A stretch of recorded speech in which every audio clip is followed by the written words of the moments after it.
Alrighty. I think that means we're rolling. Hey guys! Me. Hi. Hey. It's Deck. How you doing? Could you believe that I almost forgot my microphone?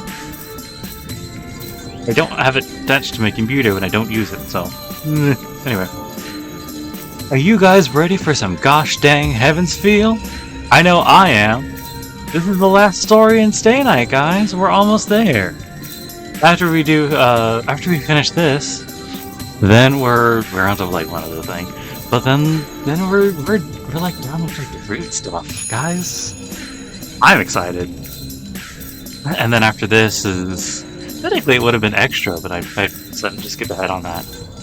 So then I guess the one after that would be Extella. You know, I have been thinking about reading Witch of the Holy Night and that other one, the one that guy asked me to read. It doesn't matter. I know which one I'm talking about, and that's what matters. All right. Well, one last thing. I finally have the ability to do my thumbnails again. So this one, if you guys are watching the YouTube VOD, should have a neato thumbnail, or at least one that's up to snuff.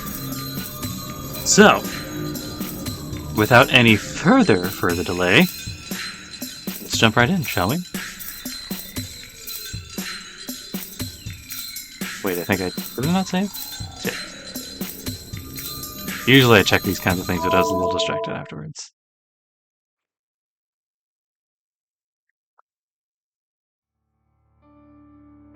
Holy Grail, where is it?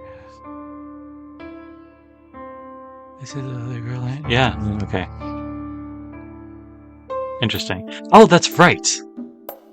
I forgot how this works for a little bit. Written start. And the bone of my sword. Steel is my body, and fire is my blood.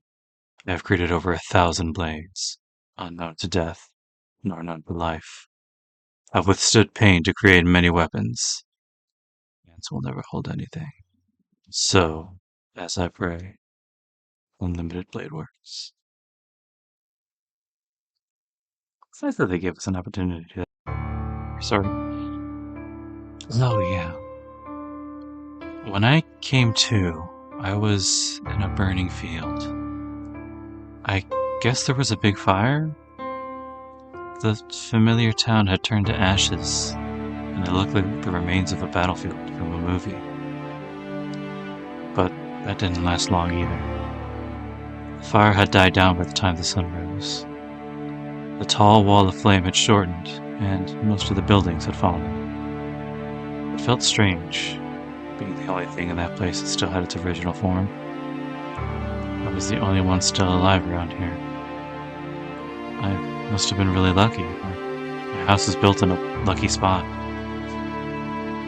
I don't know which it was, but the point is, I wasn't the only one left alive.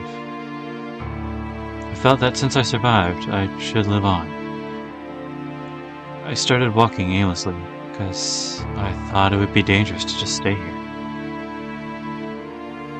I wasn't really concerned about getting burned up like the people lying around me.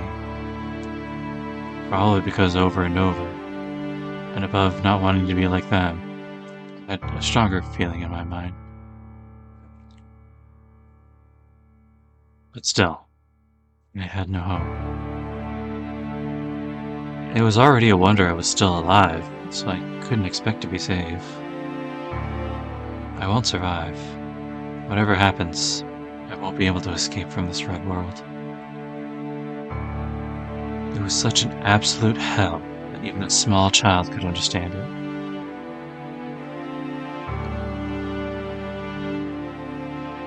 And I collapsed.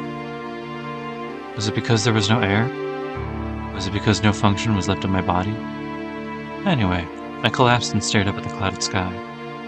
Everything around me was burned up, and I could see many shriveled people. The dark clouds loomed overhead, telling me it would rain soon. That's good. Fire will be put out once it rains. In the end, I sighed deeply and looked up at the sky. I say to myself it hurts. I say so on behalf of the people who can't even say so.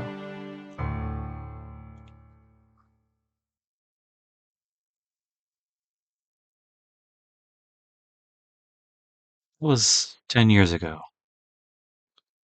After that, I was miraculously saved. My body survived, but I think all the other things about me burned up and were reduced to ashes. If you take away a child's parents, home, and all such things, there's nothing left for him. That's why there was only my body. It, I think it's a simple story. In other words, in order to let my body live, my heart died.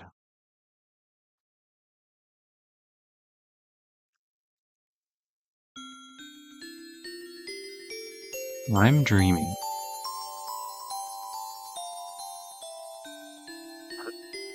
I squint my eyes at the white light. So bright, I think. It was just entering my eyes when I woke up, but I'm not used to it.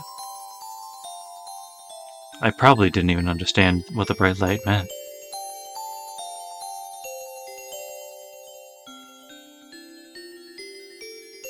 Huh? When my eyes focus, I'm surprised. I'm lying on an unfamiliar bed in an unfamiliar room. I'm surprised, but the room was so white and clean that I feel safe. Where am I? I look around.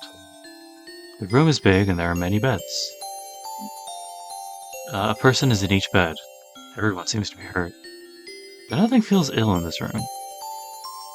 Everyone who's hurt is someone who was saved. I relax and let my eyes wander. Outside the window, the bright blue sky was unbelievably beautiful.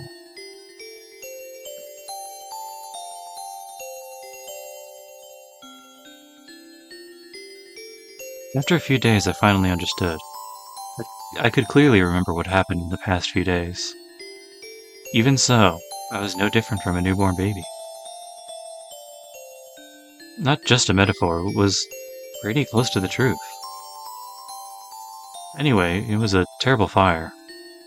I had been saved from it, was in the hospital with my body wrapped in bandages, and my parents were gone. I didn't get the situation, but I vaguely understood that I was alone. I think I understood quickly. Well, there was nothing but children in similar situations around me, so all I could do was absorb the fact. And after that man came, right when I was beginning to worry what would happen to me next.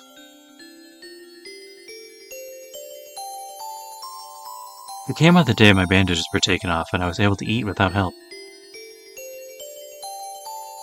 Wrinkled coat and uncombed hair. The man, a bit younger than the doctor, felt more like a big brother than a father. Hello, you must be Shiro-kun. A smile that seems to melt into the white sunlight.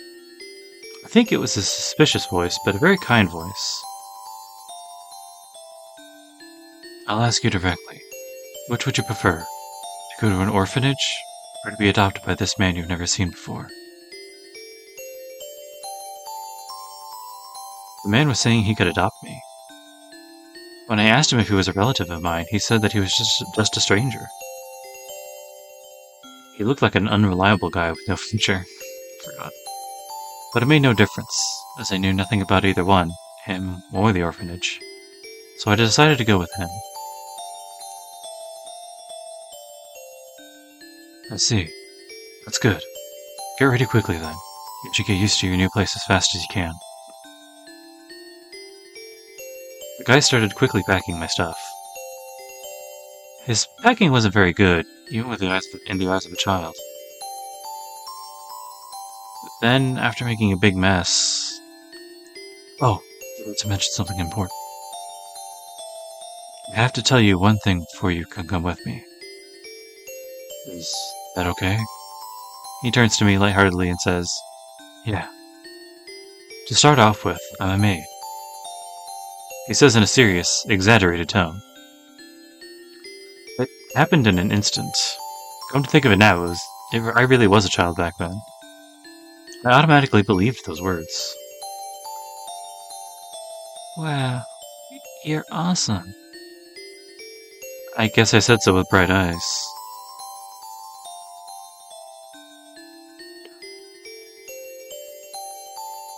Since that time, I became his child. Actually, I don't remember what I said back then. But my father would always talk about that day. He would remember and retell the story again and again. So for my father, Maker Tsugu, that might have been the happiest day of his life. So, I guess it was strange for my father to tell me that he was a mage, but I was strange as well for admiring that. And thus I became an adopted son, and my last name became Emiya. Emiya Shiro. When I said my name, I was really proud of having the same last name as Kiritsugu. I'm dreaming. A story from my childhood. It was when I finally convinced my father to make me his student, so it must have been about 8 years ago. To leave the house, when I was old enough to by myself, Kiritsugu started to leave the house on a regular basis. He would say in his normal tone that he would travel the world and actually act on these words. That's how it was after that. It was normal for him to leave the house empty for a month, and he sometimes wouldn't come home for half a year. The Emiya house is a big Japanese-style house, and Kiritsugu and I were the only ones living there. I was perplexed in this house at times, as it was too big for a child. But still, I liked my life here. Emi Kiritsugu would come home from his journey and tell me lots of stories like a child. And the child who shared his last name would be at home waiting for those stories. I was always alone in the house, but that loneliness would all fade when the stories he brought back. Father who was always chasing his dreams like a kid. His attitude was astounding, but he always seemed dazzling to me. That might be why I wanted to be like him someday. Well, on top of that, looking at my ever-dreaming father, I felt I should become reliable myself.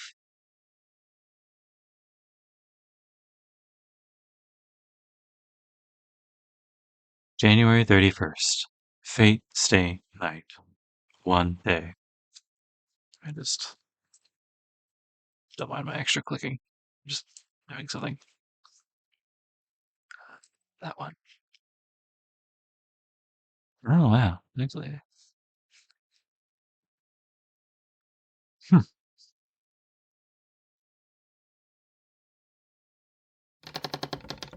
I hear a sound. I hear a heavy, old, rusty sound as the door opens. Light enters the dark shed.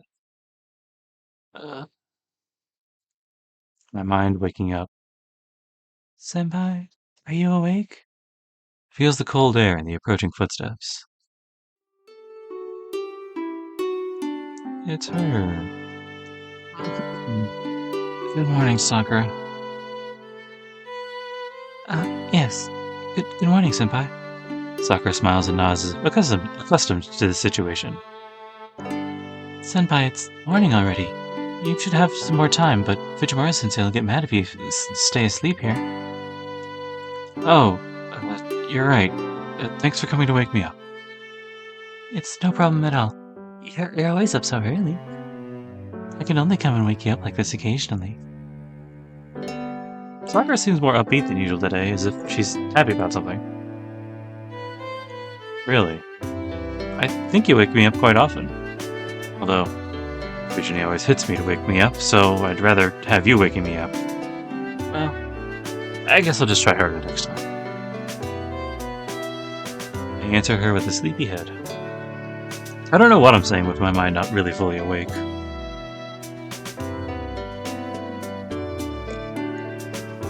Alright, but I'm happier when you don't try. Sakura's giggling. I guess my head is still dozing and I said something weird. Give me a second, I'll wake up. The cold outdoor air helps in situations like this. Chill works well to beat the sleepiness out of my head. In front of me is Mato Sakura, my junior at school. This place is a shed behind my house, and the time is 6 o'clock. Senpai? Yeah, I'm awake now. Sorry, I guess I kinda did it again. I'll have to help you cook breakfast, too. It's fine. You were up late last night again, right? So you should take your time in the morning. Have the breakfast ready. Sakura says so in a happy tone. It's unusual. Sakura really seems to be in a good mood this morning. I can't let you do that. I'll get up right now, so let's go to the kitchen together. Alright, I'm all set. All set. Alright, all set. Let's go, Sakura. Senpai. What, is something wrong? No, it's nothing, but I think you should change before you go back to the house. Oh. That said, I looked down at myself. I fell asleep while I was working, so I'm still wearing my overalls. Being my work clothes, they're pretty dirty. I can't imagine what Fujini would say to me if I went into the house like this. I guess I really am not awake yet. Just really out of it this morning. That could be. So you rest here for a bit and I'll take care of breakfast. And you know, if you keep this place a mess, Fujimura-sensei will get mad at you. Yeah, you're right. I'll go after I get changed. You go on ahead. Yes, I'll be waiting, senpai. Sakura leaves. Well, I have to change into my school uniform and clear up this mess. The shed is built on the edge of our yard, and just as it seems, it's a warehouse we put all our junk in. But for me, it's a place of treasures, as I've enjoyed messing with things since I was a kid. Father didn't allow me to go to the shed, but I always sneaked in here. As a result, it became my base. For me, I'm Yashiro. I guess you can call this my place, my real room. The big Emiya household doesn't really suit me. I can only relax in this space full of junk. Besides, it's a waste. Even if it's junk, you can still use most of it. Most of the things here are appliances that can't be used anymore. Did I bring all the junk in here because I like the place, or did I come to like it because of all the junk? Anyway, since I was always sneaking in here, it became my hobby to fix broken things. It's not like I get attached to things. I think it just annoys me to not use things that can still be used. And just like that, I was fixing up the stove all last night.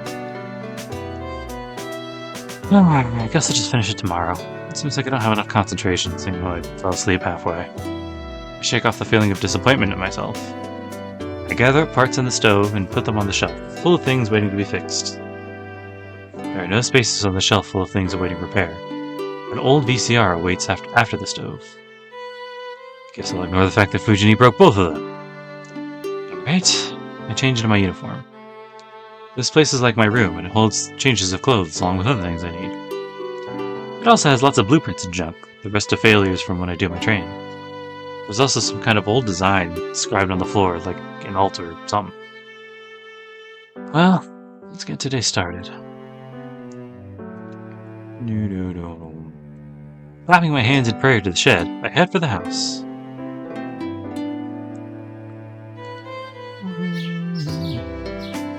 I emerge from my shed. The Emiya house is a Japanese-style house in the outskirts of town. My father wasn't much of a respected person in town, but he somehow still had this huge house. That on its own is a mystery, but it also seems like he didn't have any relatives in Japan. That's why the house became mine, and no one else's when my father died. Though, to be honest, I don't have that kind of management ability. Old man Fujimura is in charge of complicated things like inheritance and property taxes. Old man Fujimura is the big landlord in this neighborhood. According to father, the old man's like a Yakuza boss. Of course, this is just prejudice. He's not like a Yakuza boss, he is a Yakuza boss. Well, that's kind of a problem in itself, but I really prefer to ignore it. Our hero of justice, everybody. It's certainly true that he's energetic and scary, but he's actually not that bad a person. You're it really helps me as he pays a lot when I tune up the motorcycle he likes to ride. Anyway, that's why I'm the only one living in this big house. It's been 5 years since Father died. The days have passed quickly. I sigh thinking about how much I've grown in those 5 years. I trained every day to be like Kyotsugu, but it's not that easy in reality. It's natural because I had no talent to begin with, but what can be said about having no improvement at all in 5 years? To sum up the present in one sentence, my goal is so far away that I'm not even at the starting line yet. No, I guess it won't do any good to rush. For now, I have to do what I can. Although, right now, I should... It didn't even give me the choice. I'll go help Sakura, which I was going to do anyway. I feel bad for letting my junior do all the work and for Sakura coming here so early in the morning.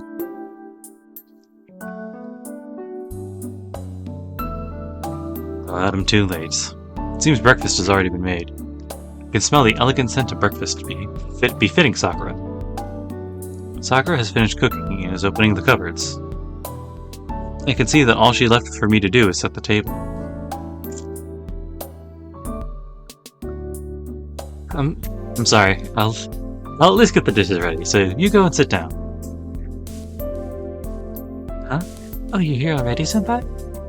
Not already. We're usually eating by 10 past 6, so I certainly slept in. I don't think so. You're not in any clubs, so this is still early for you.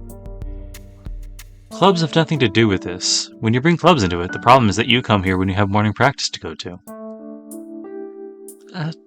No, I'm doing this because I want to, so please don't worry about my club. Yeah, you always say that. That's why I wake up early. Clubs not. It's rude for me to sleep in if you're going to be here. For me, waking up early is waking up before Sakura gets here, and sleeping in is making Sakura prepared breakfast on her own. Like today. Though it has only been a habit for a year and a half or so. Anyways, you take a rest. We'll only have to set the table, so at least let me do that. I stand next to Sakura and take out the dishes. Sakura is stubborn at times, and in situations like this, she won't rest until she's forced to. Oh, then I'll help too. I'll load the plates and then you can take them out. No, I'm saying I'll do it all myself.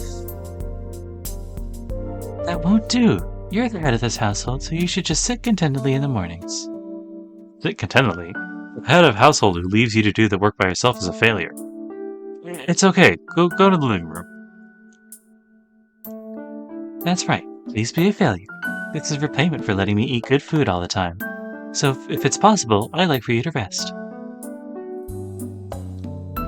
Hey, we're going 50-50 on the groceries, so you shouldn't worry about it. I should be the one thanking you since you started coming here. Our meals really have improved. Oh, I knew it. You don't get it, do you, senpai? That's not why our meals here are good. Huh? What do you mean it's not why?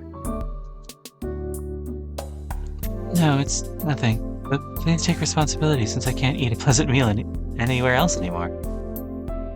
Don't say that so weirdly. What if Fujini hears? She doesn't understand jokes. You're right. It'd be a big problem if Fujimura-sensei overheard that. Right, so don't say so much weird stuff. Yes, I won't.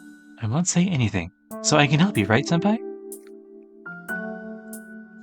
Sakura looks up at me naturally and calmly. Fine, do what you want. If you want to help me so much, go right ahead. Yes, I'll do as I please. Jeez, you really don't listen to anything I tell you anymore, do you, Sakura? That's true. Maybe I'm becoming more like Fujimura-sensei. Speaking softly, Sakura reaches up for the cupboard. Her silky hair and smooth skin catch my eye. How can I put this? It's troubling. She must be maturing, as she seems really feminine these days. Her casual movements and her figure are so beautiful that I instinctively look away. Senpai? Is something wrong? No, it's nothing. Don't worry, it's nothing. Honestly, why am I feeling tense around my friend's sister? After all, Sakura's not like that. She's a good underclassman and a junior I need to take care of. First of all, the relationship between me and Mato Sakura is just that of a senpai and kohai. She's the sister of a close friend of mine, but since she's a grade below me, we weren't really that close. It all changed a year and a half ago into this cooperative kind of relationship. Sakura came to cook when I was injured, and after that I think we just ended up like this. I think we intended to do it until my injury had healed, but some trivial thing came up to make her stay with it. Anyway, Sakura's a good cook, and a perfect at cleaning, and doing laundry. It's a big help to have her helping around here in the mornings, but it's been a bit troubling recently. Problem's not in Sakura, but me.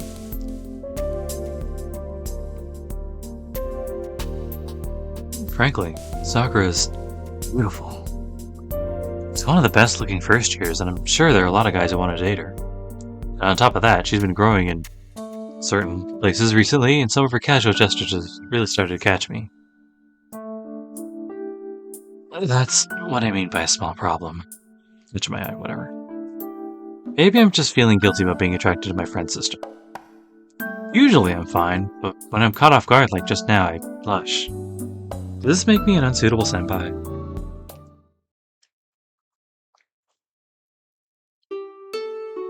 Breakfast is placed on the table.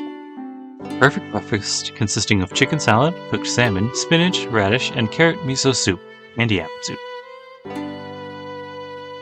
Itadakimasu. Sakura and I bow and start our meal quietly. The sound of our chopsticks echo. Sakura isn't the talkative type, and I'm not versatile enough to talk while eating. Naturally, mealtimes are quiet. Usually it's louder, but today the loud person is... She must have been watching spy movies last night, so she's eyeing us while hiding behind a newspaper. Fujimura-sensei, don't you think you should read the You shouldn't read the newspaper during meals? Fujini ignores Sakura's question. She's acting weird, but Fujini always acts in suspicious ways during breakfast. Sakura must be used to it as she continues to eat with no particular care. Sakura prefers to make Western foods. She learned to cook Japanese food after she started coming here to help.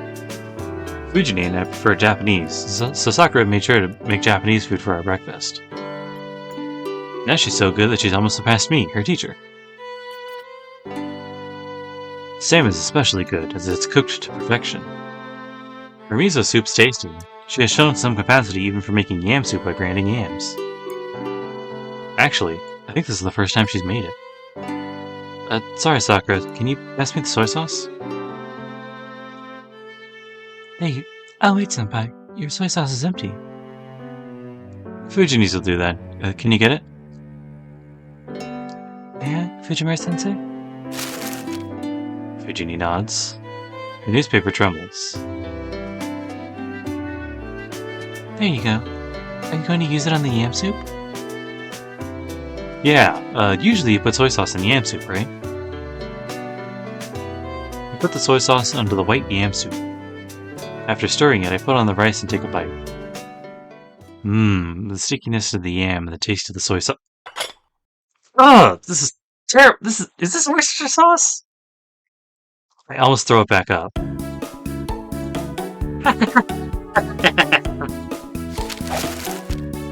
Fujini throws her newspaper away. How's that? My plan is to switch labels earlier this morning. The female spy throws up her arms to show her happiness. What are you thinking? You're always like this, even though you're turning 25 this year. That's not very old. Did it teach you a lesson for what you did yesterday? It's divine justice for picking on me with everyone else. Divine justice doesn't come from people. I thought you were calm, but this is what you were thinking about? That's right. That's why I have to go and start grading the exams now. I should really hurry up on that. Fujini sits back down and finishes her breakfast quickly. Thank you. Breakfast is lovely as always, Sakura-chan. Thank you, Sensei. I'm going on ahead then. I'll get mad if you two are late. And she runs off. There's something wrong in a world with which that thing is a teacher. Senpai? Sorry about that. Fujini didn't really take the time to enjoy your breakfast.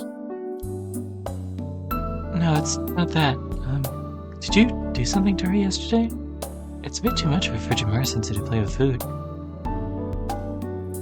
Yeah, well, I accidentally called her by her nickname. I guess it can't be helped in that case. You didn't apologize to her, did you, Senpai?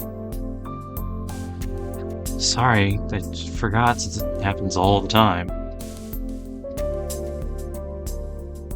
You mustn't. Fujimura-sensei doesn't like you calling her so, Senpai. You made her cry again, didn't you?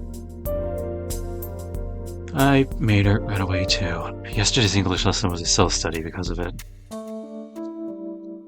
And I was awarded a student honor written on notepaper, but I threw it away. Geez, it was all your fault then.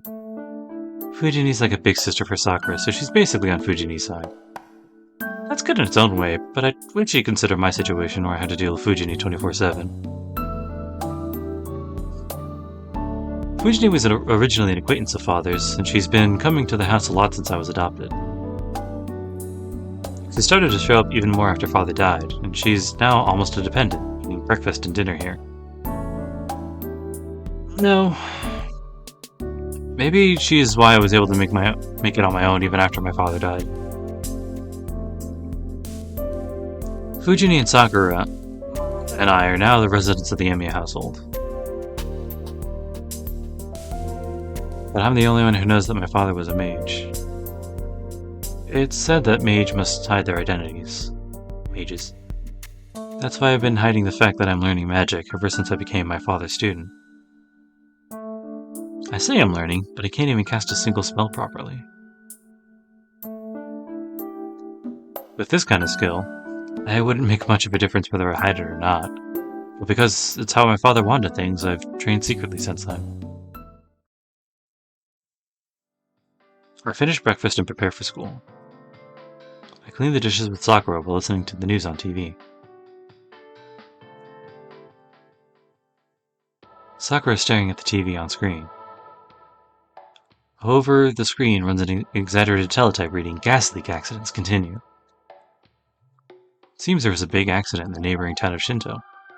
It happened in a building in the business district, so it seems the whole floor of people ran out of oxygen and fell unconscious. They've called it a gas leak, but it's the kind of accident that's happening really often recently. Are you worried about the news, Sakura? No, not really. I just thought it's near... Senpai, your workplace is in the Shinto area, right? Yeah, but it's not really a big place. I don't think an accident like that would happen there. But it's not really a risk I can completely ignore. Gas leaks can happen in any building, and on top of that, it hurts to think that hundreds of people are suffering. It's said that the accidents are happening often because of defective construction work during the rapid development of Shinto. Whether it's true or not, I certainly don't want any more victims. It is dangerous. We'll have to be careful here, too.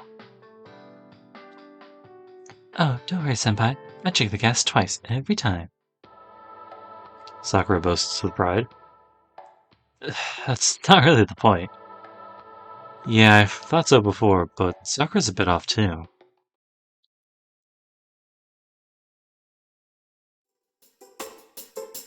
Senpai, did you lock the back door? I did. They bolted it. Is there a problem? Not at all. But then unlock the front door now. When will you be home today, Senpai? I think I'll be a bit late. What about you, Sakura? I'll be back at the usual time, so I'll probably be here earlier. So I'll start, getting dinner ready. Yeah, that'll help. I'll try and come home early too. They lock the gate. Sakura and Fujini also have keys to my house, and the rule is that the last person out is to lock up. Let's go. You wouldn't make it to morning practice unless we hurry. Yes, let's hurry then, Senpai.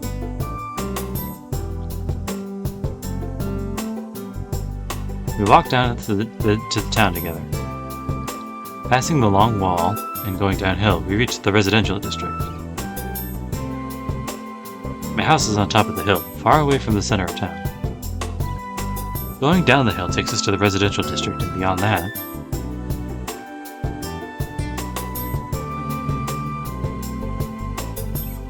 we reach the crossroads at the center of this town. From here, there are many roads. A big bridge leading to the neighboring city. A hill road that leads to Ryoto Temple. The residential district on the other side of town. The shopping district Sakura and I always use. And the school we're headed to right now.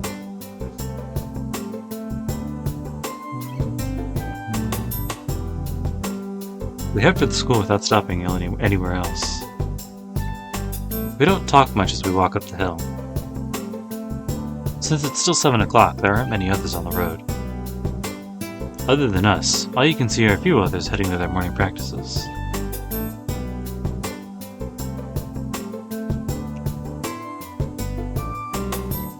Well, see ya. Have fun at your club. We part with Sakura in the school gate like usual. Sakura's in the archery club, so you have to part here in the mornings. But today Sakura doesn't go. Sakura? You're not feeling well? No, it's not that. Would you like to come to the dojo? Nah, I don't really have any business there. Anyway, Issei asked for me, so I have to go to the student council room today. I see. Sorry for troubling you then. Sakura bows. I'll be going now. Please look forward to dinner tonight. Sakura runs off like she's ashamed of something. I don't remember this. I wonder what that was all about. Not like I turned down an invitation from a girl or anything.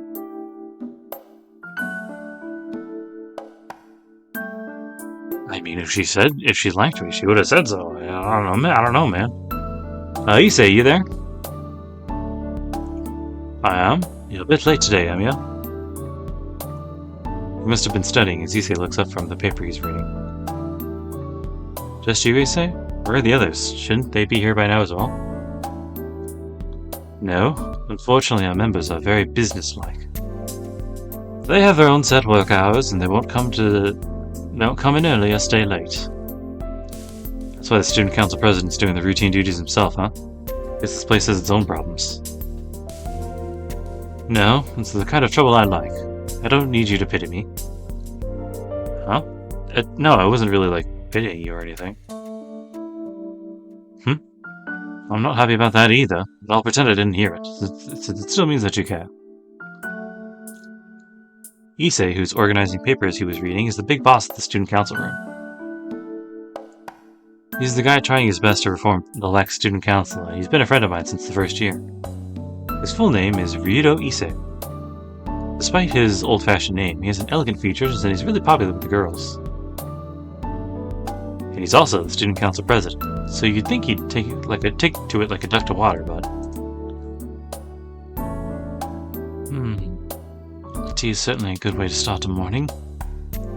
It's just sipping tea like this, so he's not really that firm.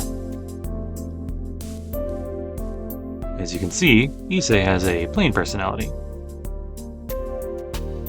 It's easily misunderstood, but he doesn't involve himself in love affairs nor engage in normal student recreations. It's because he's the successor to the Ryoto Temple up on the mountains. He's fine with that idea, so there's a good chance he'll shave his head when he graduates. So, what am I doing today? Well, I'd like to let you sit down and take a rest first. But I guess we don't have the time. I'll explain as we go, so bring your usual tools and follow me.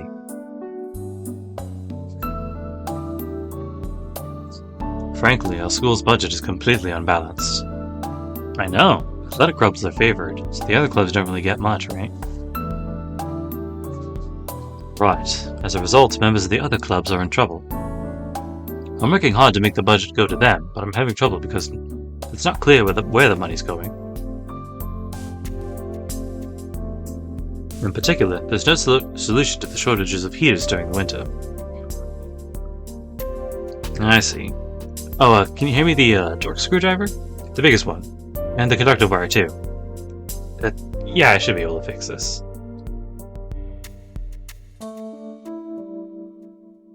Conductive wire? Is this it? Sorry, I don't know exactly. Tell me if I'm wrong. You're right. So what was that about the shortage of heaters? Are there other broken ones?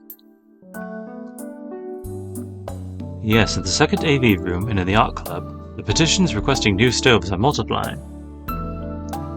But there's not enough budget to meet the demand, huh? As I thought. It's really just getting old. Good thing it's not broken on the inside. You think it can be fixed, Emiya? Yeah. In cases like this, old things are nice because they're easy to understand. It's just a shorter connection, so it should last the whole year if we replace it. I see.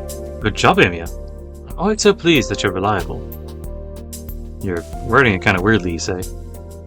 Oh, I'll be finished soon, so could you, wait outside for a bit? Alright, I'll be out of your way. Issei leaves the room quietly. Seems he assumes I'm going to do something delicate. Well, I mean, it is delicate, but... I place my hand in the old electric heater. Usually, even if you're used to fixing things, it's hard to figure out what's wrong with it just by looking at it. So the fact that I figured it out means that what I'm doing is not ordinary. I block off my vision and look inside the heater with my sense of touch. In that moment, an image appears in my head. There are 2 places where the wire is about to break. The pipe should last a bit longer, insulation tape should be enough for the power cord. Good, I can fix it with the tools I have with me. If the pipe were broken, it couldn't be fixed by an amateur. If that had been the case, I would have had to strengthen it in a very unamateurish way. But in this case, I'm just looking at it will suffice. That is the magic Emiya Shiro learned from Kiritsugu. Alright, let's get started. I take the cover off and start getting to work. I already know where it's broken, so the rest is really easy. Man, that's the only thing I'm really good at. That's right. Emiya Shiro has no talent for magic. Though it doesn't make up for it, I think I'm quite skilled at visualizing structures like I did just now. In fact, when I first figured out a structure and reproduced it, my father looked surprised and said, "What a useless ability." I guess my strong point is a youthful ability. According to my father, it's already a waste of effort to perceive the structure with my eyes. For a real mage, there's no need to understand every quarter of a structure like I just did. They say that the battle of the mage comes in reading the center, the core of things instantaneously, and changing it faster than anything else. That's why reading the structure is wasted effort, as even if you understand the structure, all you can do is determine where the magical energy could be more easily transmitted. So all in all, it turns out my strong point is just in fixing things like this. I don't have to open them up to look for damage. If I can quickly search for broken parts and have the skills to repair them, most things can really be fixed. Though, that's only the case for simple things that can be fixed with amateur knowledge. Alright, here we go. On to the next one. Take away the conducting wire that I used, and go out into the hallway with a screwdriver and wrench in hand.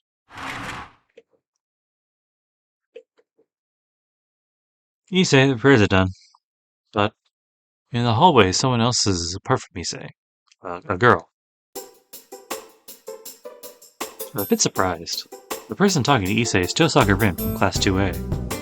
She's a lady who lives in a big mansion at the top of the hill. Perfect honor student. Good-looking, smart, athletic, and faultless. She's intelligent, well-mannered, and modest about her looks. People say she's the ideal woman. So it hardly needs to be said that the guys at my school treat her like an idol. Though in Tosaka's case, she's so perfect she's considered unreachable. It's commonly believed that only teachers and guys like Issei can even talk to her. Well, to be honest, I am a guy too. So I'm one of Tosaka Rin's admirers. Tosaka looks at us as if she's in a bad mood. It seems to be true that she and Issei don't get along. Sorry, Emiya, I'm the one who asked for help, but it seems like you've done all the work. Forgive me. Wow. Issei's an amazing man talking like that and ignoring Tosaka. Just don't worry about it. So we're next. There's not really much time left. Yep, the AV room's next. It seems it's been working badly for a while, but it finally died. Can't be fixed if it's dead. Be quicker to just buy a new one. True, but it'd help if you could take a look at it. It might be dead to my eyes, but totally faking it to yours. I see. Well, let's give it a look. There's only about 30 minutes left until homeroom. I'll have to hurry if I'm going to fix it. I start with the AV room with Issei. But it's impolite to ignore her completely when we've met like this. I turn back to Tosaka, who's standing in a daze. You're up early, Tosaka. Make an honest comment, then follow Issei.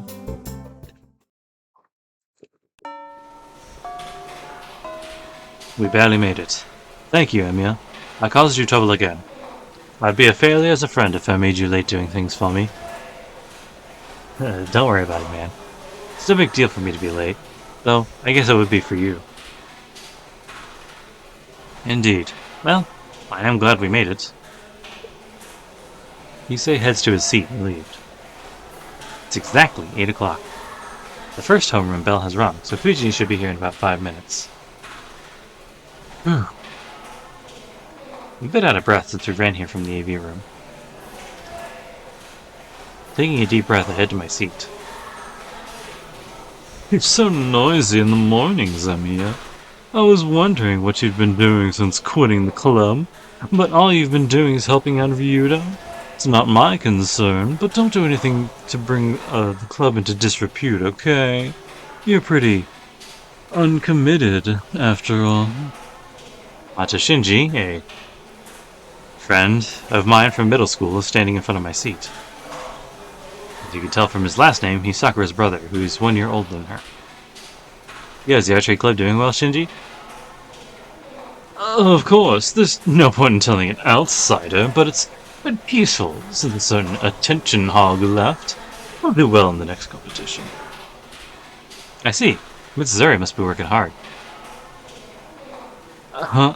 You're talking rubbish. The archery club is doing well because of me. You're just an outsider, Emiya, so you'll just embarrass yourself if you talk like you know about it. Okay, I'll be careful. But I won't have any concerns with the archery club since I don't really have any business there. I put my bag on the desk and pull out a chair. What's that about? You're saying you're not interested in my archery club? I said business, not interest. It'd be weird to go there when I'm an outsider, right? But, do tell me if something comes up. I'll be there to help if there's anything I can help with. You weren't really that good at fixing the bowstrings and bows, right? Oh, thanks. I'll call you if there's any work to be done. Though, I don't think that'll happen. Yeah, that's good. We're not counting material if you leave work that needs to be done. Don't give Fujimura-sensei too much trouble. She's scary when you piss her off. Mind your own business. You're an outsider, so keep away from the dojo. Shinji returns to his seat in his usual manner. Seemed a little more irritated than usual today. Shit, hold on. After doing Shinji's voice, it's like hard to get into like a normal British. Okay. What a guy. How can he talk like that when he's the one who drove you out? Oh, you were here, you said? What do you mean? You're so cold saying that to a friend who was listening in out of concern. Why would you do that? I'm not doing anything that should make you worry about me. Idiot, of course I'll worry about you. You're the sort to lose your temper easily. Some people would cheer if you beat Shinji up, but all the girls would condemn you. It's not good to let a friend get into a situation like that. I see. You're right now that you mention it. Thanks, Issei. I don't think it'll be a problem, but I am grateful for your concern. Yes, well, as long as you understand. But it's strange. You lose your temper so easily, but you're very tolerant of mutton. Yeah, I mean, it's just a style. You get used to it if you hang around it for too long. I see. Yeah, if you understand, go back to your seat, man. Fujimura-sensei is gonna fly in a second now. It's more likely to come floating in than flying in. Ah, fuck, I forgot. It's the tiger seat. The homeroom bell rings. The homeroom teacher usually come in 5 minutes early, but our homeroom teacher isn't like that. For class 2C, homeroom starts 1 minute after the bell rings. Right when we hear... I'm late, late. And Fujini runs into the classroom. Ah, right, I made it. Good morning, everyone. Wham! Fujini falls over with a terrible sound. Classroom's filled with silence in contrast to the clamor from a second ago. A sudden change of atmosphere. Just as you'd expect from Fujini, her nickname of Human Jet Coaster isn't just for show. But that really was a bad hit. Fujini's still on the ground, having hit her head on the platform. You can't really see her expression with her head facing the ground, so it gives off a bad mental image. Hey, front row, wake her up. What? I don't wanna. I'm scared she'll bite me if I go near her. She's not a mimic or anything. She won't go that far. Hey, if you're saying that, why don't you do it? I'll pass. I'm not used to this. Me neither. Why would you make a girl do it? A guy should do it. The front row's getting noisy. As we're in the middle rows, we can't easily tell what sort of state Fujini's in. We can't tell, so we all stand up to look. Hey, she's not moving. She passed out? Someone asks. If so, the problem might be how to get her to the nurse's office. Everyone here is a warrior who's been with Fujini for the past year. They probably want to get out of the habit of taking her to the nurse's office. Fujimura-sensei, are you alright? A brave female student calls out to her. Fujini doesn't even twitch. A sense of worry runs through the room. That was a bad fall. She hit her head right on the platform. She'd have to be invincible to come out of that without a scratch. What about getting her for a baseball club? Don't even joke about that. The day she's in charge of us, we'll get into the regionals. Fujimura-sensei, Fujimura-sensei. It's no good. There's no response. Hey, why don't you wake her up since you're in front of her? What? No way. What if she's really dead? I'll be killed. Things gonna get bad later if we leave her like that. But no one wants to go near her. Guess it can't be helped. We'll have to do that. Yeah, that. Alright. All our hearts become one. Well, not Shinji and I, because we're too scared. 1, 2. Wake up, tiger.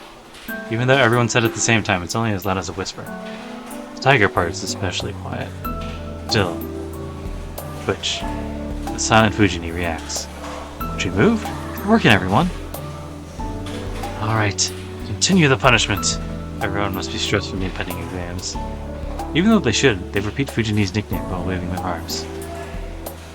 Wake up, tiger, it's morning. Sensei, you're a tiger if you don't wake up. Don't give up, tiger. Stand up, tiger! Yeah, wake up, sensei. Then you'd be a true tiger. Tiger, tiger. Yeah! Don't call me tiger! Growl.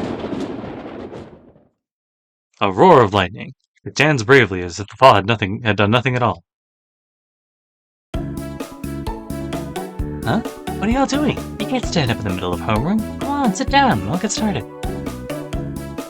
Fujini stands before everyone in her usual manner. It seems all memories from the moment she entered the classroom have fled her head. Hey, it seems Tiger doesn't really remember what happened. Lucky! We're really fortunate this morning. Well, I don't know if we can call him lucky. Everyone turns to the seats, chatting. Did someone just make fun of me? No, we didn't. Maybe you imagined it? Alright, then I'll start homeroom. So, listen up. Fujini starts her homeroom slowly. We chat some between the announcements, so we don't really get through very fast. So everyone, please note the curfew. It's at 6 o'clock, so people with club activities shouldn't stay too late either. What? 6 o'clock is too early, Early, Taiga-sensei? Can't the athletic clubs be exempted?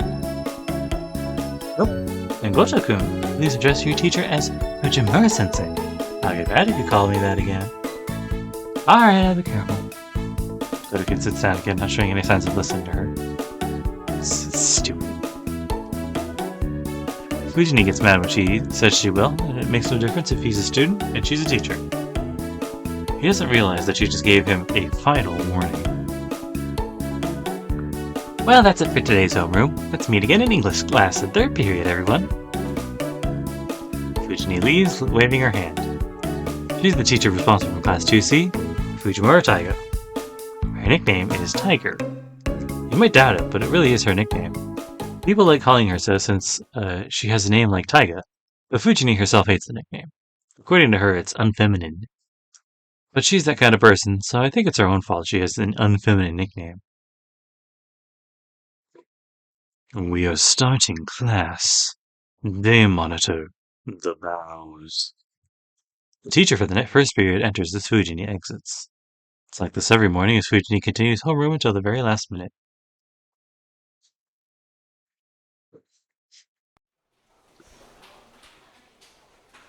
And the classes end like every other day. There are many kinds of students, one that go to clubs, ones that hurry home, and ones that stay in the classroom for no reason really. Looks like I won't be in any of those categories. Sorry, Amy, about the rest of the repairs. Do you have time today? Well, I mean, I do have plans, but it's not like I'm just playing around. After all, the main reason I quit archery clubs is because I wanted to prioritize work. It's already been 5 years since father died, and I decided to start working to pay my living expenses. If you work a lot, there are some jobs you just can't refuse. Today's an example. They're restocking inventory at work, and they asked me to come in to see if I can. They asked me to come if I can, as any help is appreciated. Jesus. But it's certainly not something I have to go do. They're probably just having people come in because they want to party after work. There are 2 options. Oh, okay, cool. I don't think this is like a big thing that I don't know to worry about, but I ain't got to double check on that.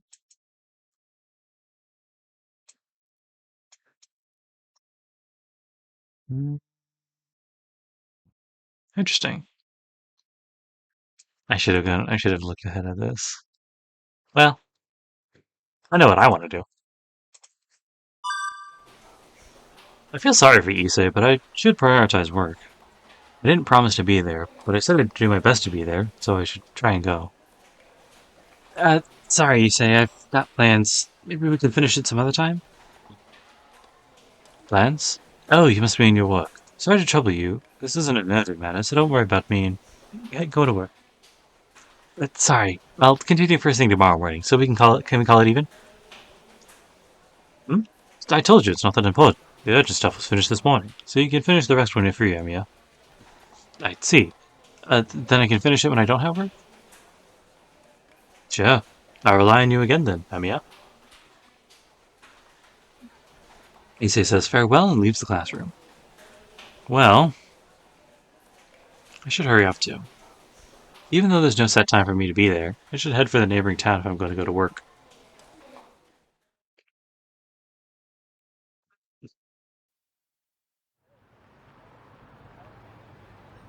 Jeez, I thought I was only helping out, but they gave me 330,000 yen. About $300, by the way. Call it receiving a windfall, I guess. Copenhagen, the place where I work today, is like a liquor store and a bar. A lot of people are needed to restock inventory. It's a big job that takes at least 5 people, and it doesn't hurt to have more help. The boss just said to everyone in his usual tone, "If you can come in and help, please do." Completely relaxed about it. But as it turned out, I was the only one who came, along with the boss and his daughter Neko-san. You idiot, there's no way people will come if you ask like that. Neko-san was scolding the boss, but I showed up to be a victim, defying their expectations. They welcomed me with a cheer, and we decided to clean up the storage area as best we could. And so, before we realized, 2 hours had passed and we finished restocking the inventory. I'm surprised, Shiro. He's kind of brownie or something?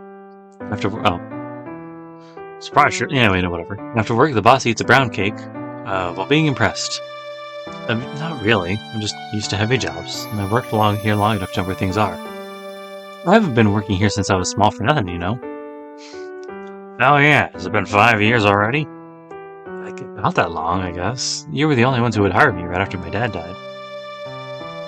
Oh, no wonder I'm feeling old. He eats his rum cake. Eko-san is drinking hot sake next to him. The family is well balanced, as the boss likes sweet things while his daughter likes spicy things. So... Butcher really helped us out. I can't just give you a cake for all this work, so here's a token of my appreciation. He hands me 10,000 yen bills. A reward unmatched for the 3 hours of work I did. Much more than I would get for even a week's worth of work. Oh, thank you. I hesitate, but decide to accept what I'm given. And as of leaving Copenhagen... hold on, Emi-yan. Who'd you hear about today from? Nika-san stops me while curled up in front of the heater. I think it was Furumi-san? Man, that idiot. Don't push your work on a student. So you came here today even though you didn't have to? Well, it's like common help if I wasn't busy. Furumi's an idiot, but so are you. Oh well, you never turned down anyone asking for help, do you? You took care of the store when Dad and I got sick too. I don't really think that's true. I don't take impossible jobs. I only accept things I can do. But you were sick too back then. I don't really care, but what I'm saying is, you're a good person. A little bit stupid, so I'm a bit worried. Have Fujimura to come and see me from time to time. Nika-san circles her finger while drinking some hot sake. She seems to think I'm a firefly or something. Okay. So just tell Fujini that? Right. See ya. Don't push yourself too hard, boy. Hey, boy. Wow, already past the bridge? I made it from the neighboring town to Shinto back to Miyama City while I was daydreaming. I walked through the moonlit town. Walking up the road, I noticed there aren't any people around. The time is around 7:30. There should be people around this time, but there's no sign of anyone. Oh yeah. There was some crime here in Miyama City a few days ago. A burglar murdered someone, I think. That must be why there's no one around and why the school curfew became 6. Gas leaks and murder, huh? It's been getting dangerous lately. No wonder there are fewer people walking around at night. It's getting too dangerous to let Sakura go home on her own. Sakura's house is in the residential area on the other side of town. Starting tonight, I should walk her home. Huh? For a moment, I can't believe my eyes. There's someone on the road which I thought was empty. A person standing above me as if looking down at me. Without realizing it, I hold my breath. A silver-haired girl smiles and descends the hill without a sound. As she passes... You'll die if you don't summon it soon, Anya-chan. She says something strange. I go up the hill and reach my house. As the lights are on, Sakura and Fujini must be home already. I smell dinner at the moment I enter the living room. At the table are Sakura and Fujini in the middle of dinner. It seems the main dish tonight is chicken and cream, and Fujini, who loves white sauce, is in a good mood. Welcome home, Senpai. We're sorry for starting without you. Sorry I'm late. I wish I could have come home earlier. No, you made it. You wait a bit. I'll get your dinner ready right away. Yeah, alright. I'll just go wash my hands, so make sure Fujini doesn't eat my food. Yes, I will.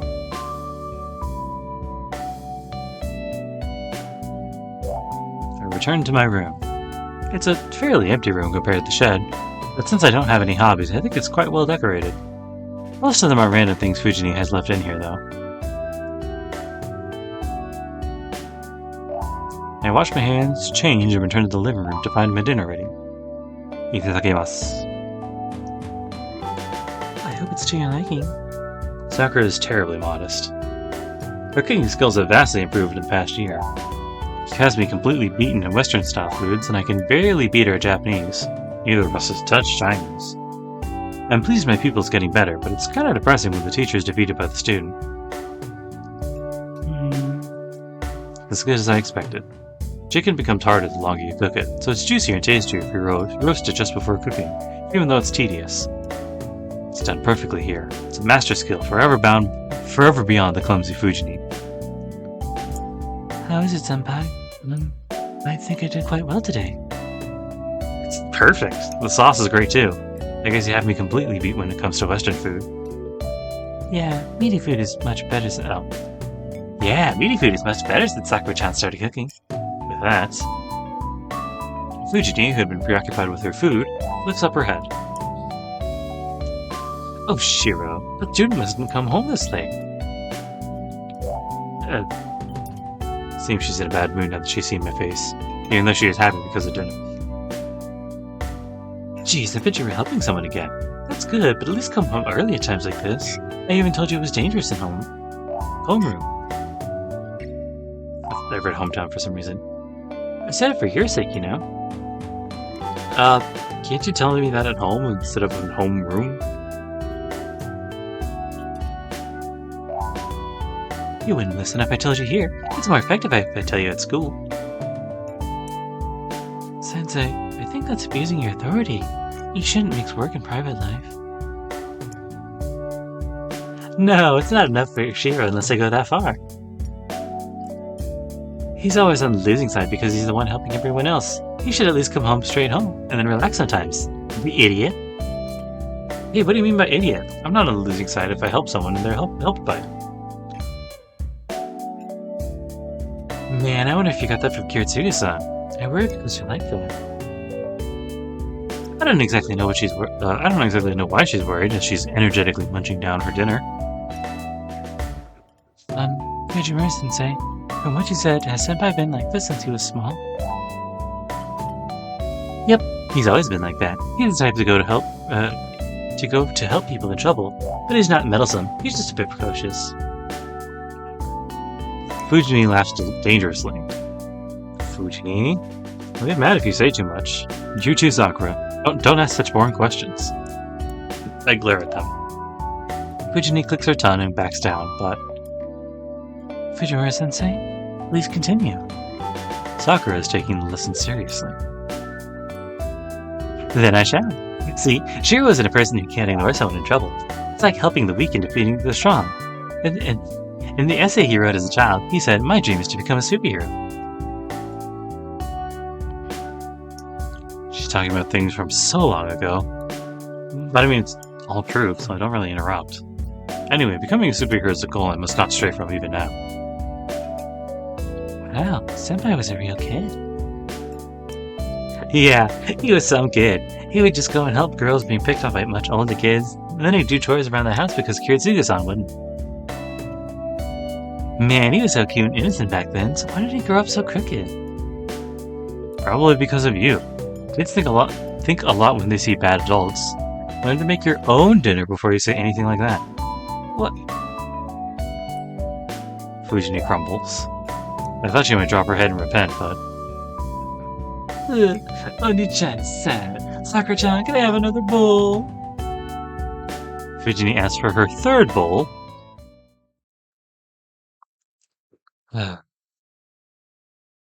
Relaxing after dinner, it's almost 9 o'clock. Well, what should I do? It's some time before my evening training. I haven't thanked Sakura for dinner yet, so I'll go talk to her. It's weird when it auto-forces that. Yeah, it's getting late, so I should walk her home too.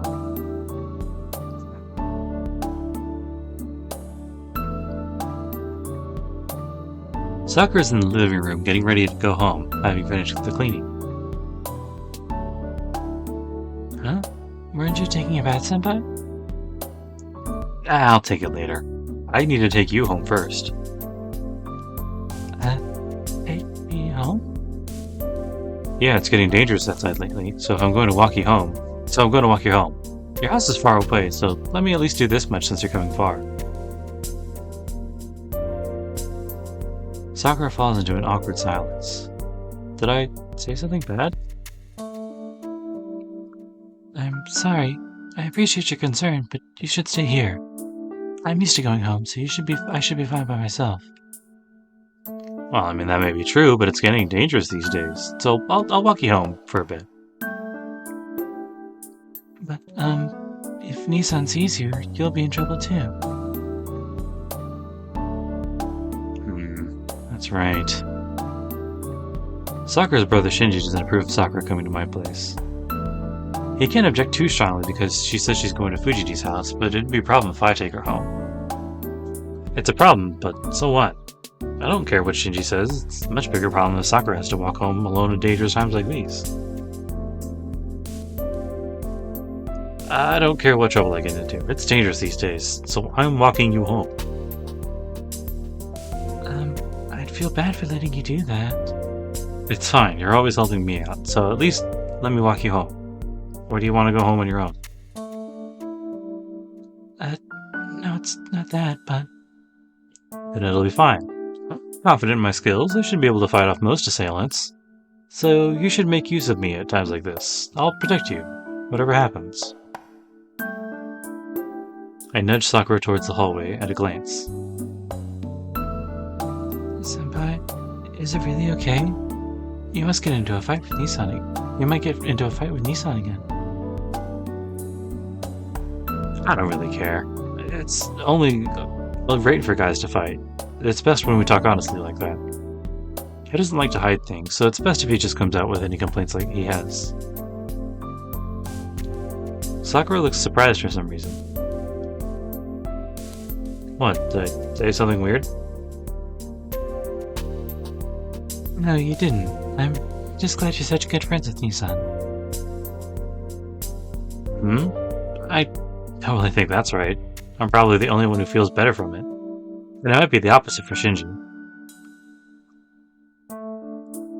Perhaps, but you know, Nissan always talks to you no matter how many times you two fight. He probably finds it hard to deal with you, but he likes you more than other people, so he's always concerned about you. He's not honest, so he likes people he doesn't like.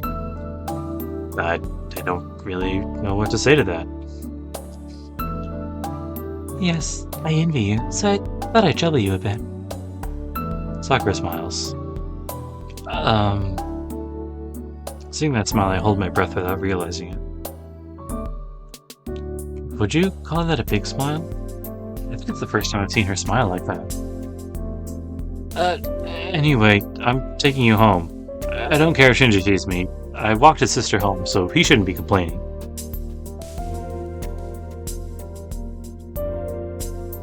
You're right. It might be better to do it that way rather than to hide it. Then, could you, Senpai? Of course. Let me act like a senpai for once. I smack my chest. Sakura smiles warmly at my gesture of trust me.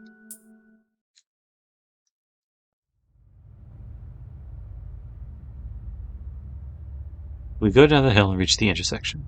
There's no one around, and the familiar residential district feels desolate. It's not even 10 o'clock yet, but the town is asleep. The silence is strange.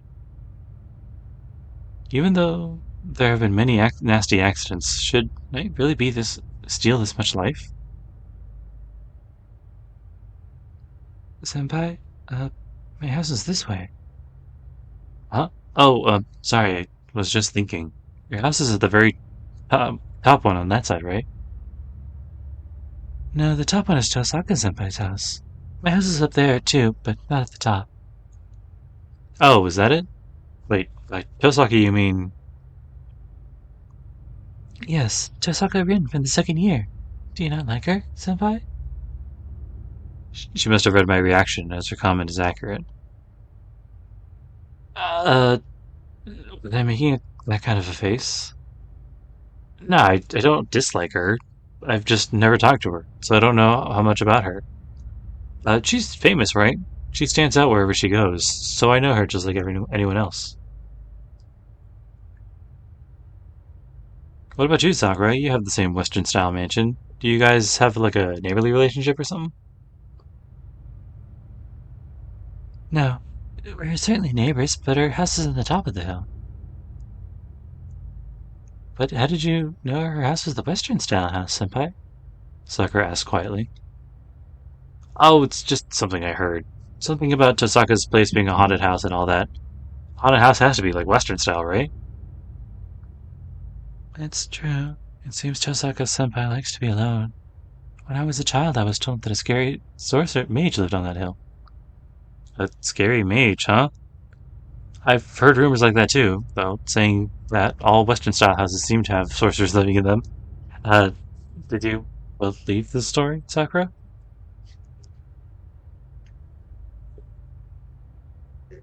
I did, because I was small. That's why I always thought I shouldn't go up to the house to the top of the hill. Sakura answers my joking question seriously. We go up the hill. It's a residential district rather opposite to mine, but the habits are the same. There are fewer and fewer buildings the more trees as you ascend the hill. It's only natural, as most of the town's facilities are at the bottom of the hill. And all that, one of the few buildings near the top of the hill is Sakura's house. Oh. Sakura stops suddenly. Did you forget something? Oh, no, it's not that, but... Senpai, is there someone standing near my house? She looks around uneasily. I look around too, but there's no one here except us. There's not really anybody. Did you see something? Oh. If you don't see anyone, then it's fine. I've been noticing a strange person around my house recently, so I just wondered if he'd be here again today. What? Isn't that kind of dangerous? What kind of guy was he? He was a blonde, good-looking person. He looked like a model, so I'm sure you'd be surprised too if you saw him. Sakura says so with a blush as if recalling him. Sakura? I don't know if that's something I should be worried about or not. Oh, so it's not like he's suspicious. I don't know. It's just that no one's moved here recently, so I thought it was strange.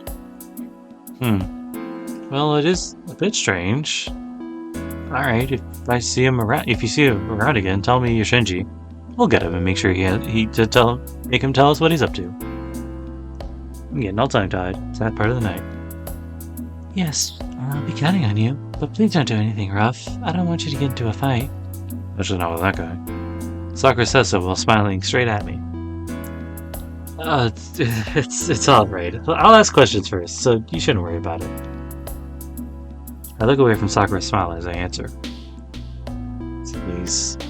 Sakura's gestures catch me often these days. It would have been nothing a while ago, so I feel like I'm acting weird. Maybe it's just because Sakura's grown, or maybe just because I finally noticed it. Well, I do think Sakura's become really beautiful.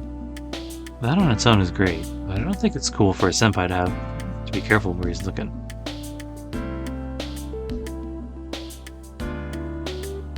Right then, senpai. I'm glad you walked me home. Idiot, don't thank me. You're the one making me dinner. I should be the one thanking you. Sakura just smiles with satisfaction. Jeez, this is all it takes. I'll make it a habit from tomorrow. Please, this is all it takes. I'll make it a habit from tomorrow. Oh no, yeah, that was it the first time. Please do. It's fine if you only do it once in a while when you feel like it. But please do walk me home. Really walk home with me. Nisan will get mad but I like being with you. Subtlety. Senpai, see you tomorrow. Thank you for today. Sakura calls back enthusiastically and disappears into her house. Well, I should head home too. I left Fujini at the house, and to be honest, that's what worries me. Oh, did I just hear something? I thought it was cicadas, honestly. I can hear it. The sound of a creaking swing. It takes me a while to realize it's the sound of some bug. I don't know what kind of bug it is. It's kind of out of season. Imagine a longhorn beetle in the dark under the cold winter sky. Then I notice... Huh? There are 3 rooms with lights on. The one that just lit up is Sakura's room. The light on the first floor is Shinji's room, so what's the light from the 3rd room? Only Shinji and Sakura should be. Wow, that's a fucking big house for 2 kids. Maybe it's a guest, or Shinji's in that room. Anyway, I've been here many times, but this is the first time I've seen the light on in that room. Well, it's a big house. It's not strange for a light to be on somewhere in such a house. It's not strange, but... What is this? I feel weird. I feel something like a presence or a bad feeling. In the cold air, the unseasonal sound echoes. If there's such a thing as a hunch, the bug hidden in the bushes feels very ominous. Oh well, time to just leave Sakura with this ominous weird bug. And so the day ends. Just before midnight, Emiichiro must carry out his daily routine of using magic. I stretch out and adjust my breathing. I try to empty my mind. I ignore everything around me and pay attention only to what is inside me. Trace on. As if to hypnotize myself, I remember the spell I'm long accustomed to. No, I really am hypnotizing myself. As I have no magic crest and no knowledge of magic, a spell is only a change to myself. Normally, there are no lines in a human body to allow the passage of magical energy. To artificially change my body, to create such a line, I need enough concentration to unify my whole body and every nerve within me. Magic is a battle with yourself. For instance, at this very moment, I am inserting a burning steel rod into my backbone. This metal rod is the only magic circuit I can prepare for myself. When I insert this deep into my body and connect it to the other nerves, I can finally become a mage. It's not much of a metaphor. In reality, something like a burning tong, which can be seen or felt, is being inserted into my backbone. I am a sorcerer. Emiya Kiritsugu, the man who said so, was really a mage. A living mage, performed many marvels, and had touched the very structure of the world. As a young child, I admired him, and asked him to teach me magic. But you can't become a mage just through effort. It requires born talent and appropriate knowledge. And of course I have no talent, and Kiritsugu taught me nothing of magic. He said something about me having no need of such knowledge. I still don't know what he meant by that. But still, it didn't matter to me back then. I thought that if I could use magic, I could be like him. But I was not born with talent. No strength of magic circuits, no accumulated works of magic handed down for generations. The work of magic Kiritsugu possessed, the magic crest, passed down the Emiya family, can only be passed on to a blood relation. A magic crest forces a rejection on those with no blood relation. So as an adopted son, I could not receive the Emiya family crest. Well, anyway. As I don't know what a magic crest is, it doesn't matter if I have one or not. So now it all comes down to is training what I can do. If I want to be a mage, I have to learn magic fit to my nature. To be blunt, magic is a way to release one's magical energy. You could say that a magical energy is like my life force. It is divided into 2 forms, a large source, mana, floating around the world, and a small source, on, created inside oneself. It goes without saying that the large source is superior to the small one. The power of mana is on a completely different level from odd. Whatever the form of magic, a spell using the large source far exceeds one using only one's own power.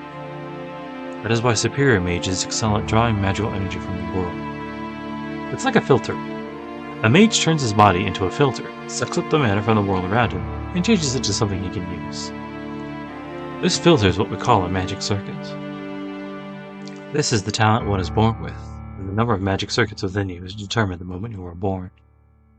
Normally, human beings do not have many magic circuits. To begin with, there are always very few. That is why mages pile them up generation after generation, making their children more suitable to use magic. I hear some families go too far to increase the number of magic circuits by selective breeding. Well, since I was raised in a normal family, I don't really have any magic circuits. So that leaves only one method open to me. According to Kiritsugu, Every person has at least one form of magic they are fit for. He said something about drawing out magical energy appropriate to their origin, but I don't really understand. All I know for sure is that even I have some magic I can use, and if I train that magic, I may be able to become like Kiritsugu. That's why I learned only that magic. That's why 8 years ago, after a long thought, Kiritsugu finally accepted me as his student. Listen, Shiro. To learn magic is to stray away from common sense. You die when you die, and you kill when you must. Our essence is not in life, but in death. Magic is only a way to destroy yourself. I guess I really had no fear as a child. Kiritsugu smiled bitterly, putting his hand on the nodding Amiyashiro. What I will teach you will bring you conflicts. That is why you must not use it in front of people. You must not cease your practice, even though it is difficult to learn. Well, I don't really care if you break that one. The most important thing is that magic is something you use not for yourself, but for others. If you do that, you may become a magic user, but you will never become a mage. I guess Kiritsugu didn't want me to become a mage. I don't really care about that. I don't admire a mage, I admire Kiritsugu.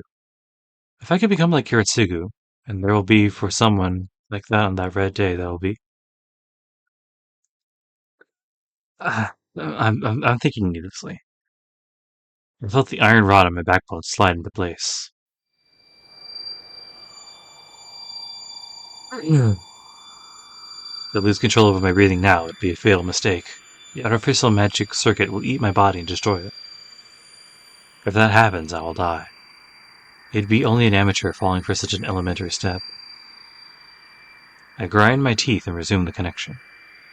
After a battle like walking on needles, the iron rod finally arrives deep within me and fuses with my body. This process took me about an hour. After that much time, I'm finally able to make one artificial circuit.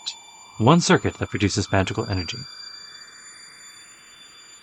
Basic structure. Analyze. After that, it becomes a process of naturally flowing magical energy. Amiyashiro is no mage. He's only a magic user who can create magical energy within his body and channel it into objects. So there's only one magic possible, which is... composition. Analyze. Strengthening objects. It's a magic of strengthening that reinforces the object's abilities by understanding the object's nature and structure and channeling magical energy into it. Basic structure. Alter. Before me is a metal pipe. I will channel magical energy into it, perform the simplest magic, and reinforce its durability. Basically, channeling your magical energy into something other than yourself is like pouring poison onto that object. It's just as the blood of Amiyashiro is not the blood of the metal pipe, pumping different blood only accelerates its breakdown. It certainly wouldn't strengthen it. To prevent that, and to turn the poison into a tonic, one must completely understand the structure of that target, and channel the magical energy into small open spaces. Composition. Reinforce. It must be easy for a skilled mage, but for me, who can't even create a sufficient magical energy, it's as hard as hitting a target hundreds of meters away. The usual target in archery is 28 meters away. How much harder it is many times at that distance goes without saying. The heat in my body quickly escapes. The burning pillar on my backbone disappears, and the lungs stretch to the limit demand air.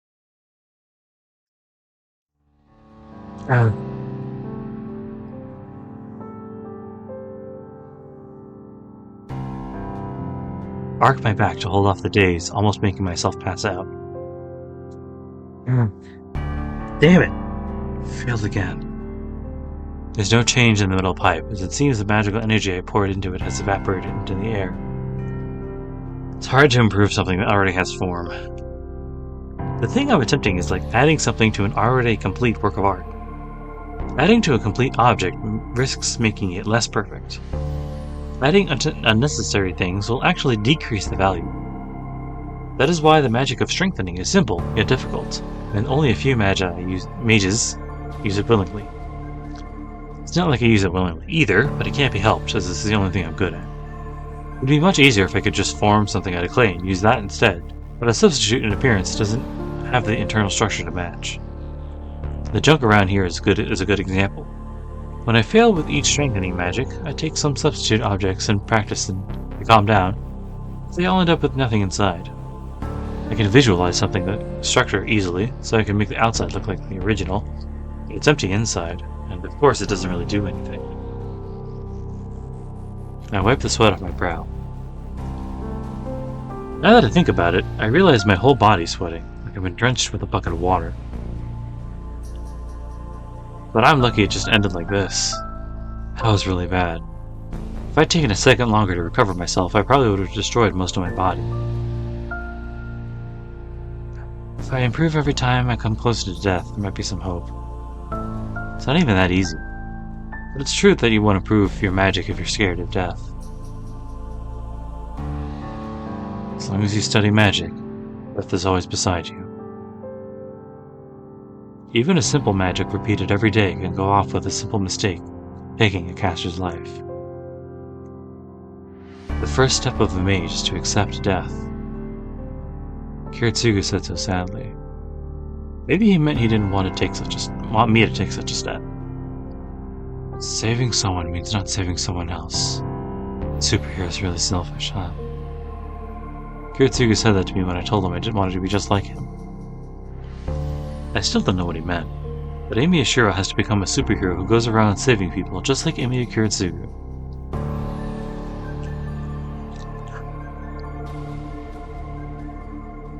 But I still can't even do basic things like this. Why do I get distracted by needless things at the most important times? So stupid. It's not enough to understand the structure of an object with mere vision. A skilled mage only detects what's important and channels magical energy without waste. My dream is to become a superhero. I remember what Fujini said during dinner. I don't think it's embarrassing or impossible. It's already determined. Amy Ashiro will succeed Amy Kiritsugu. That's why even though I'm inexperienced, I've done everything I can. I don't know what kind of a person a superhero should be, so I can only approach it by helping others within the limits of my abilities. I have aimed straight for that goal for the past 5 years, but when things go wrong like this, I do have doubts. Jeez, I don't get it, Father. How can I become a superhero? I look up at the sky through the window. It's not that I can randomly do good deeds. I think being a superhero is different from just helping others. I know that. The question is how I can become one. The difference between the two is the thing I've failed to understand for the past 5 years.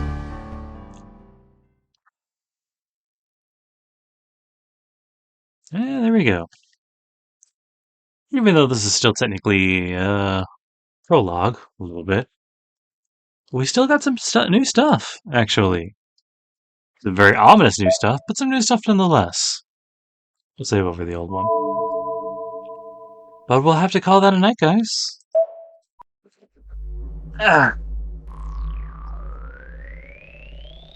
Well, heavens feel. I hope you guys like Sakura, because we're going to be seeing a lot more of her, probably. I don't really know how most of Heaven's Feel goes. Like, I know some things here and there. There was a movie that came out, but I didn't watch it because I wanted to do this first. And then maybe I'll see how the movie is after. Compare it. But that aside, I hope you guys had a nice time. It's always fun doing classic reading such as this, and I do like to keep maybe 1 or 2 visual novels on the docket. I mean, that'd be pretty fun for old time's sake. But yeah, that's about it. Hope you guys have a lovely rest of your day, and hope you guys take care of yourselves. Well, until I see you next time. On Friday for more Ultrakill, when I will surely fucking sweat out my shirt. But yeah, in the meantime, see you next.